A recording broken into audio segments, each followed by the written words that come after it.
Kai mamytė, pavyzdžiui, ausdavo parinktes, tai broliui duodavo ten kažkokių tai žirniukų, kažkokių saldainių ir jis grįžęs iš mokyklos kilodavo lentutę. Ir vat būdavo tie rinktinius, nesgi reikėdavo tą lentutę kiloti. Vienus į viršų iškelia, kitus į apačią iškelia. Ir va tas mano brolis buvo pradinių klasių moksleiviukas. Tai grįždavo iš mokyklos, turėdavo daug laiko, ir jau jinai kažkaip tai ten pavaišindavo, pasaldindavo, dar anais laikais kaime, tai to saldumogi nebuvo kažkiek. Tai jis jo ir sutikdavo ten kažkiek tai to laiko, susitardavo, kuriam laikui jis ten pakilos, už kiek tai. Žirniuko. O jūs? O aš tai nežinau, nebuvau linkusi prie to. Viską mačiau ir tą šilką kartais suverbdavau, nes jis buvo labai plonas ir reikėdavo, aš dabar net neprisimenu, gal kad būtų tai kokie 5-6 siūliukai, priklausomai kokio plonumo ar storumo. Jau tą divonėlį ausdavo ar paklodę. Ir verbdavau. Kur vyko viskas? Kaime. Dzūkijoj, Varėnos rajone, prie Daugų ežero, Andriūnų kaime. O mama iš kur buvo išmokus austi? O mama buvo išmokus iš savo mamos.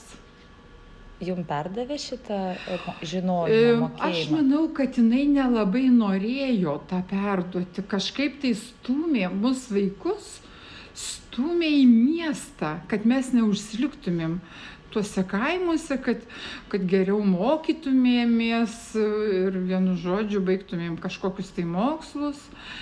Ir buvau aš ten kelis kartus, tai užšokdavau ten, bet kad sakytų, sėsk, ausk, ne, šito nebuvo. Nebuvo jos noro. Ir matyti ir iš manęs nebuvo to noro. Ką ausdavo? Jums gražu buvo? Ką mama jūsų ausdavo? Arba kaip tik gal buvo negražu, galvodavo, tikrai neausiu. Tai, ką jinai darė, man buvo labai gražu, dėl to, kad jinai labai mokėdavo parinkti raštus. Jeigu pamatydavo, kad kažkas tai audžia, ar kažkas tai vartoja ten tuos raštus kažkokius, tai būtinai jinai turi gauti, turi ten persipaišyti, persižiūrėti, pasiskolina paklodės, iš tos paklodės išsiaudžia. Ir vienu žodžiu, siūlų tų visur ieškodavo, negailėdavo pinigų, slėpdavo net nuo tėčio. Kiek jinai sumokėjo ten už vienus ar už kitus siūlus, jam atsibosdavo. Sakydavo, kiek tu čia gali partolinti, eik tu kažką tai kitką daryk, ar tau neatsibosta. Per naktis tu čia sėdi. Jinai net priausdavo ir į Ameriką siūsdavo. Tai buvo metas, kai atėjo, pavyzdžiui, perukai į madą, po to ten tos karos. Tai jinai ten siūsdavo savo paklodės, tas rinktines, ir iš ten atsiųsdavo tokio tolimesni giminės. Geras. Tai vienu žodžiu vertino jos tas paklodės, bet, ką žinau, mes labai žiūrėjom kaip į natūralų dalyką. Ėjom į tą miestą kaip jau į kažkokį tai išganimą, nes visą laiką kaime pragyvenom.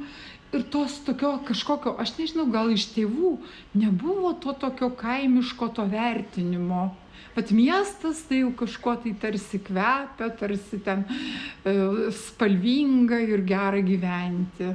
Tai to aš galvoju, kad man labai gaila, kad tėvai to neįdiegė. Ir jeigu būtų tėvelis pasidavęs, tai jinai ko gero būtų išliekus gyventi vienok ar kitok. Bet ten jis grįžo iš Sibiro, jam tas kraštas buvo labai svarbus. Ir jis, kai tik tai jis pasakė, kad yra galimybė atsimti žemes, tai jis iš karto tvarkė dokumentus. Nors kaimo žmogus nieko nesuprato, bet staigiai išsiaiškino viską, kad atgal viskas sugrąžinti. Jūsų miestas ir buvo Vilnius po namų? Ne, aš Kaune mokiausi ir po to iš Kauno atvykau į Vilnių, nes gavau, pasiėmiau čia paskyrimą. Ar matėt, kad kažkur audžia žmonės Vilniui? Tuo metu Vilnių? Ne, nemačiau. Nemačiau, niekas neaudė. Ir kai aš čia atvykau, Tai buvo 81 metai ir tikrai niekur nemačiau nei jokiose galerijos. Nu, po to jau, kai čia į senamiestį atėjau dirbti, tai tada va Tamošaičių šitam pamačiau pirmą kartą, kad ten stovi staklės ir kad ten audžia. Gal rūpėjo ir jums ten pabandyti? Ne, vat nerūpėjo. Vat dabar tai man labai įdomu, nes man kažkaip tai jau mena tą vaikystę, tą kažkokią praeitį, jau kažkas tai pakirbena, bet ne per daug. O mamos išausti, ar tai divonai, ar staltiesės, ar rankšluosčiai, ką ausdavo labiausiai, ar jie su jumis keliavo kažkiek vat į Vilnių, kad jūs turėtumėte? Taip, aš juos atsivežiau, kai mamytė mirė. Tai vat tada jau pasimiau, kažkiek tai broliui ten palikau, nes kai prisimenu, kai jis audė, tai jam irgi, kažkaip tai, ar jam buvo svarbu, aš nežinau, bet aš sakau, tau irgi priklauso, nes aš atsimenu, kaip tu toks mažas būdamas tą lentelę kilojai, vartėjai.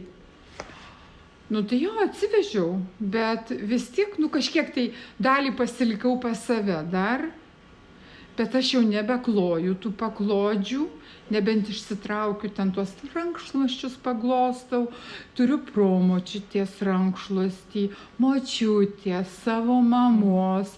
Ir va, esu taip sudėliojusi ir čia, kada dirbo Gražina, tai jinai buvo parodą padariusi mano iš tų rankšluosčių, nes viskas sukrauta ir jinai ten suinventorizavo, metus surašė. Kiek aš dar mano mama buvo gyva, tai va, aš dar ją ten išklausinėjau. Tai kada, tai kas audė, tai kaip tu ją gavai, ten tą rankšluostį perėmei. Tai dabar vienas iš pusseserės sūnų, kuris irgi labai visas senienas ten renka, ir jis net susidomėjo, tai sako, klausyk, jeigu tavo promočiutė, tai reiškia, jinai ir mano promočiutė. Tai ir man tas priklauso rankšluostis. O mamos staklėm, kas nutiko? Bet kur jinai ausdavo namuose. Žodžiu. Vat aš nežinau, kai kurie dalykai yra dar. Ten yra ratelis, yra ten tas kryjus, kaip sakydavo, kur siūlus vynioja. Tai man atrodo, kad ant aukšto yra. Dabar brolis mano daugiau gyvena. Tai aš nežinau, o staklės tai visą laiką buvo kluone. Tai irgi nežinau, ar nebus kokios jau kirvarpos jas ten sudoroja per tiek laiko. Nes jinai tas stakles jau atsivežė kaip kokį pasogą iš savo jaunystės. Nes naujų kitų jinai neturėjo. Jos skietą aš turiu. Aš atsivežiau. Ir dar čia, kai buvau pas Gražiną, kažkokia tai paroda. Nežinau, moterys ten iš susiuliukais tokius raštus tuose skietuose padarė. Tai aš dar Gražinos klausiau, sakau, bet čia jinai va ant tos sienos išdėliojo ir taip tokiais raštais, kaip audimų raštais tarsi. Bet kai ten tie posmeliai, tokie stulpeliai būna, tai va buvo ant tų skietų tai padaryta. Tai aš dar jos klausiau, sako, jo, čia buvo, sako, tokia moteris darė. Bet aš kažkaip paskui jau nebesigilinau, galvoju, tegul būna tas skietas. Dėl ko jūs laikot? Ar tai, pavyzdžiui, paklodės, kurių nenaudojat, kaip sakot, išsiemat, paglostot ir padedat, arba tą patį skietą? Kaip pasimaitinat iš to daikto energijos, istorijos? Tai tarsi, pabūni, žinai, kad čia lietė mama, kad jinai čia daug audė, praktiškai ausdavo kiekvieną žiemą, kažką sugalvodavo. Ir tas skietas, tai jeigu kitų dalykų aš jau ten nenorėjau imti, tai man tas skietas tai kaip kokia širdis to audimo. Nes be jo jau niekas neišeis. Ir toks reikšmingas, sakyčiau, tuo labiau, kad ten lietėsi mama, jeigu jinai iš savo kaimo atsivežė čia, tai reiškėsi ko gero ir jos mama, mano babutė jį lietė. Ir kažkas tokio, tu lygtais nusikeli į tą praeitį. Tik aišku, kad padedi ir viskas. Bet kai vat, jau kažkur ten, kur padėta, tau prisieina lysti, tai iš karto kažkas tai svirpa širdyje. Audimo amatas visgi yra toks gal kaimo profesija, nemiestietiškas. Nes jau tie žmonės, kiek aš vat žinau, tie, kurie jau iškeliavę iš kaimo, sakykime, mano mamos metų, tai nieks nemokėjo austi. Vat, pavyzdžiui, jos sesuo atitekėjo į Lentvarį. Jinai niekada neaudė. Kai kaime gyveno su mama, tai irgi yra audusi, ten ir paklodžių, ir rankšluosčių, bet kai jaunai ištekėjo 18 metų, tiek, kiek išmoko, sakykime, tai nežinau, nuo kiek metų, nuo 13 metų tos mergaitės ausdavo ar vėliau, tai jau viskas, jau jinai niekada neaudė ir nežinojo ir panašiai, ir prašydavo, pavyzdžiui, jau jos dukros, tai prašydavo pas mano mamą, kad išaustų.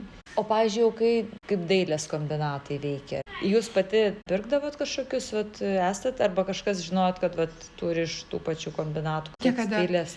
Nes man rodėsi, kad mes tiek daug turim, kad perteklinis turėjimas buvo tų audinių, dėl to, kad kiekvieną žiemą ausdavo.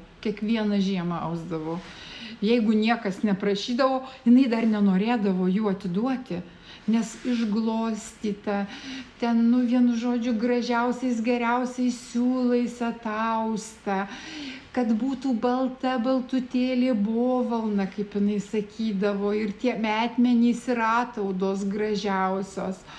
Tai labai gaila būdavo skirtis.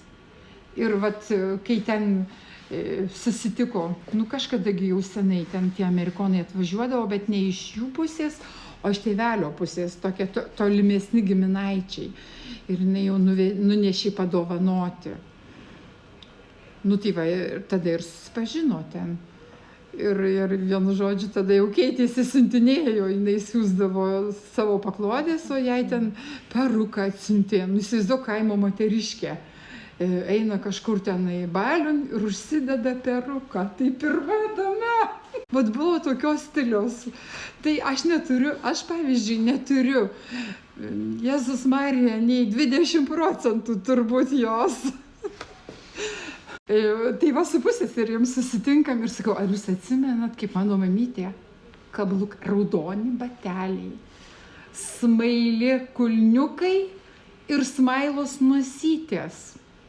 Suknelė, ruošėsi baliun jau kažkur tai ten pas giminaičius ar pas kaimynus, suknelė, tai ten tas tricitatas ar kažkas tai tokio, šilkas jau tai, bet jau ten netikras šilkas, bet kalnieriukas, aš dabar kai pagalvoju, jis gofruotas ir tokis be rankovių ir net iki čia, iki pečių.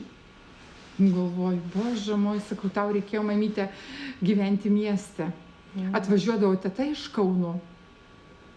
Tai sakydavo, parodyk savo parėdus. Pošeiva buvo, tikrai buvo pošeiva. Jeigu būtų buvusi miestietė, tai wow, man atrodo, jinai tokia buvo sutramdyta to kaime. Bet už tai gėlių buvo, o Jėzau.